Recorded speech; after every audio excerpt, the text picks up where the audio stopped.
রাজনীতির মাঠে ফের আলোচনায় ডক্টর মোহাম্মদ ইউনূস। গ্রামীণ ব্যাংকের প্রতিষ্ঠাতা ডক্টর মোহাম্মদ ইউনূস বাংলাদেশের সবচেয়ে বড় বিজ্ঞাপন, বাংলাদেশের একমাত্র নোবেল বিজয়ী। বিশ্বের দরবারে ডক্টর মোহাম্মদ ইউনূসের নামেই বাংলাদেশকে অনেকে চেনেন। এর আগে একমাত্র বাঙালি নোবেল জয়ী ছিলেন রবীন্দ্রনাথ ঠাকুর। বাংলাদেশের কেউ নোবেল জিততে পারেননি, এটা নিয়ে দীর্ঘ আক্ষেপ ছিল। সেই আক্ষেপ ঘুচিয়েছেন ডক্টর ইউনূস। তার নোবেল জয়ের মুহূর্তটি ছিল অত্যন্ত আনন্দের। 2006 সালে তিনি নোবেল জয়ী হন। কিন্তু এত বড় গর্বের একটা মানুষকে কেন যেন আওয়ামী লীগ সরকার মাটির সঙ্গে মিশিয়ে দিতে চাইছে। বিগত বছরগুলোতে তাকে হেস্তনেস্ত করার একের পর এক অপচেষ্টা চালানো হয়েছে। গ্রামীণ ব্যাংকের ক্ষুদ্র ঋণ কর্মসূচির সফলতার কারণেই তিনি মূলত নোবেল পুরস্কার পেয়েছেন। তাই তিনি বরাবর এই প্রতিষ্ঠানটির সঙ্গে সংশ্লিষ্ট থাকতে চেয়েছেন। কিন্তু তাকে অত্যন্ত নাজেহালভাবে গ্রামীণ ব্যাংক থেকে আউট করা হয়েছে। এখানেই থেমে থাকেনি আওয়ামী লীগ সরকার। শ্রম আদালতে মামলা, কর ফাঁকি মামলা, হাইকোর্ট, দুদক সহ দফায় দফায় নানাভাবে তাকে বিতর্কিত ও হয়রানি করার চেষ্টা চালানো হয়েছে সরকারের পক্ষ থেকে।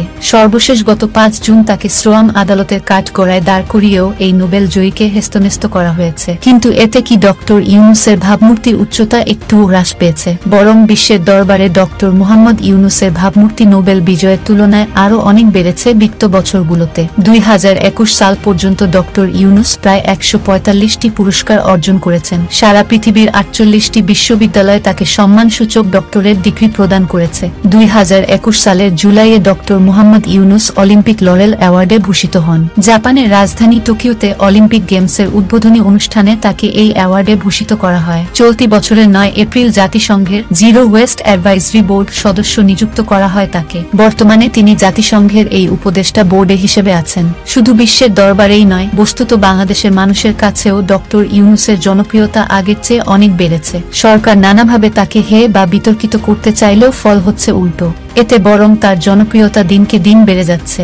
বর্তমান সময়ে তাকে নিয়ে আলোচনা অবশ্য ভিন্ন কারণে। আওয়ামী লীগের মন্ত্রী ও নেত্রীরা ডক্টর ইউনূসকে সরকার উৎখাতের প্রধান ষড়যন্ত্রকারী হিসেবে আখ্যায়িত করছেন। তাদের মতে যুক্তরাষ্ট্রকে আওয়ামী লীগ সরকারের বিরুদ্ধে খেপিয়ে তুলেছেন ডক্টর ইউনূসই। প্রকাশ্য বক্তৃতায় তারা এমন অভিযোগ তুলছেন। এর আগে অবশ্য পদ্মা সেতুর অর্থায়ন বন্ধ করার জন্য ডক্টর ইউনূসকে দায়ী করা হতো। কিন্তু তিনি ওইসব অভিযোগের বিষয়ে পাল্টা বক্তব্য দিয়েছেন। তিনি সরকারের আছে ওইসব অভিযোগের প্রমাণ চেয়েছেন, যা সরকার দেখাতে পারেনি। সরকার উৎখাতের ষড়যন্ত্রের যেসব অভিযোগ এখন তোলা হচ্ছে, এরও কোনো প্রমাণ যদিও নেই, কিন্তু বাস্তবে সাধারণ মানুষের অনেকেই এটিকে সত্য হিসেবেই বিশ্বাস করছেন। তবে মানুষ এটিকে ষড়যন্ত্র হিসেবে দেখছেন না, বরং দেশের স্বার্থে ইতিবাচক পদক্ষেপ হিসেবে দেখছেন। কারণ বর্তমান সরকারের আমলে মানুষের ভোটাধিকার হরণ করা হয়েছে এতটা যে গোটা নির্বাচন ব্যবস্থার প্রতি মানুষ আস্থা হারিয়ে ফেলেছে। এই পরিস্থিতির পরিবর্তন চায় মানুষ, এবং সেটা বিদেশিদের হস্তক্ষেপ ছাড়া সম্ভব নয়। মাঠে ময়দানে বিএনপি জোরালো আন্দোলন গড়ে তুলছে, কিন্তু এই আন্দোলনের সফলতার জন্য বিদেশি সহায়তা অপরিহার্য।